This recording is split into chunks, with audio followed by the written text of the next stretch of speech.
Hi, I'm Dr. Sandy Picken. I'm a guideline developer in the Knowledge Translation Unit at the University of Cape Town Lung Institute. We've developed a guide for health workers to use during a primary care consultation called PAC, which stands for the Practical Approach to Care Kit. In this short video clip, I'm going to introduce you to PAC, show you some of its essential features, and explain how we've developed it. PAC is not a textbook, but rather aims to be that single tool a health worker reaches for during a primary care consultation. Hence, its essential features are: it's comprehensive and simple to use, it integrates the approach to the patient with more than one problem, and its recommendations are practical and locally feasible. The first half of PAC covers 40 of the most common symptoms in adults, listed here alphabetically. The second half provides you with an approach to diagnosing and following up 20 common chronic conditions, ranging from infectious diseases to non-communicable diseases, mental health, musculoskeletal conditions, women's health, and palliative care. The main thing that distinguishes PAC from other guidelines and textbooks is the information is organized to reflect the way in which a patient presents to primary care. This makes it easier to access the right information when a patient presents with a symptom. Each symptom is arranged on its own symptom page. Check in the red highlighted box to see if the patient needs urgent management and immediate referral to another level of care. Then follow the simple algorithm to manage the patient who does not need immediate referral. The page may contain a reminder to refer the patient for further assessment if the clinician is unsure of the diagnosis or there is no response to treatment. When we look at the chronic condition section, you will notice that the chronic condition routine care pages have a standardized format. What to assess and when.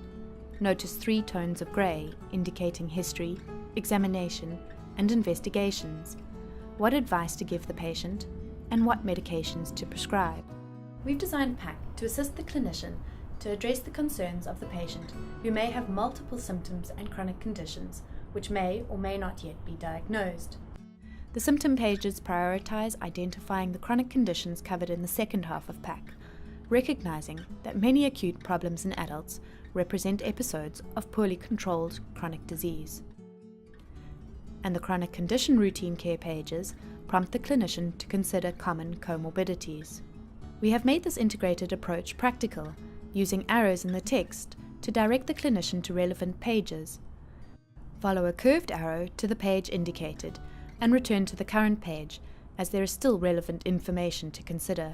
The straight arrow will lead you to continue on a new page, as there's no need to return to the current page. We initially developed PAC for a South African primary care setting, drawing on the expertise of over 200 local clinicians and health managers, and aligning the content to local policy and scope of practice. Color coding the medications blue, green, and orange to indicate the prescriber level helps to clarify which clinician can prescribe what medication for each indication. Then we spent 2 years checking each of PAC's 2,500 recommendations against WHO guidelines and BMJ's evidence product best practice to create PAC Global. We update the content of PAC every year to keep pace with new guidelines and evolving evidence. Our team can help to localize PAC to local policy and realities, like medication and test availability, prescriber levels, and referral pathways, making PAC a reliable, practical, go-to resource for every consultation in primary care.